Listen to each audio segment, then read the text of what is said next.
For Group A, Marcelo Gallardo's team had to win. This would avoid a must-win encounter against Inter of Porto Alegre on the final day.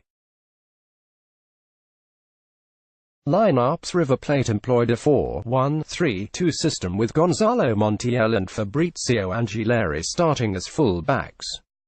Bruno Zucclini as the defensive midfielder in front of the central defenders. Enzo Perez, Nicolas de la Cruz and Ignacio Fernandez completing the midfield. The goal was to create numerical superiority centrally and accompany Meixas Suarez and Lucas Prato.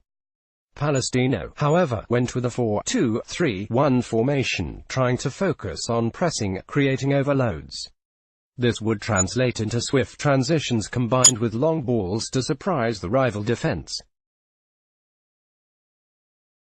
Palestino, River Plate marcadores and director y resultados all greater than first half. The pitch was very wet and the players had a hard time standing. The ball went from one side to another and the players were not fine to receive the passes of the first intention. The first 15 minutes were divided the domain of the ball and practically the goalkeepers did not have to solve any dangerous situation. At 17 minutes River Plate had its first approach with a good discharge from Prato to de la Cruz that in front of the goal he finished at the hands of Gonzalez.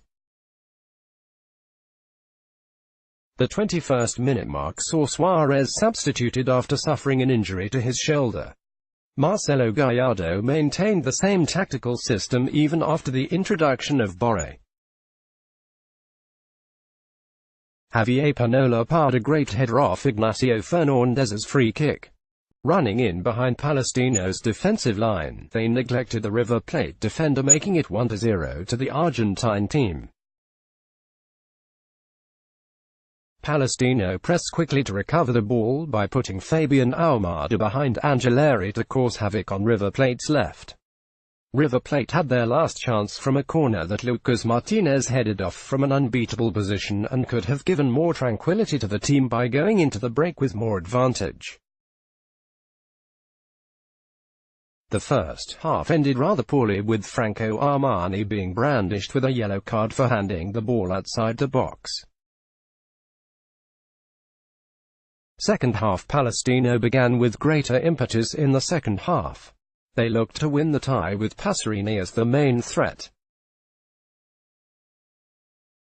They tried to disrupt River Plate's flow, keeping the ball at the feet and lurk in behind Bruno Zucclini. Marcelo Gallardo introduced Ezequiel Palacios replacing Bruno Zucclini. This provided River Plate with more control and once again took a foothold in the game. Palacios' movement along with Enzo Perez stood firm, denying Palestino space. Fernandez, who remarkably raised his level again, began to dominate and impose himself. Fernandez first took advantage of an error in Palestino's defense and created a 2-on-3 situation. This was the result of a pass from de la Cruz in behind Luis Mago, combined with a poor clearance from goalkeeper Gonzalo, putting them 2-0 up. River Plate continued looking for more goals and was favored by the just expulsion of Palestino player Julian Fernandez. This came after a hard kick to the knee of Perez. Minutes later he had to substituted. Prato and the rest of River Plate's forward were not clinical in their finishing. The team 2-0 scoreline could have been much higher since River Plate generated a host of chances. They failed to take advantage of playing with a man up. Julian Fernandez's 73rd minute red card hurt the hosts' hopes of a comeback before River substitute Rafael Santos Borre was also sent off. Borre has given Marcelo Gallardo a selection headache after his dismissal. Conclusion: this tactical analysis showed us how River Plate continues to show signs of being a team that the achievements do not slow down. Marcelo Gallardo keeps all his players focused on the task at hand. That is, to keep winning. The injuries have cost River Plate to lose irreplaceable names, but has given the French players a chance to rise up to the occasion. The hunger for success Gallardo has instilled makes River Plate remain a feared team. The coach has all the ability to lead him towards another Copa Libertadores title this year.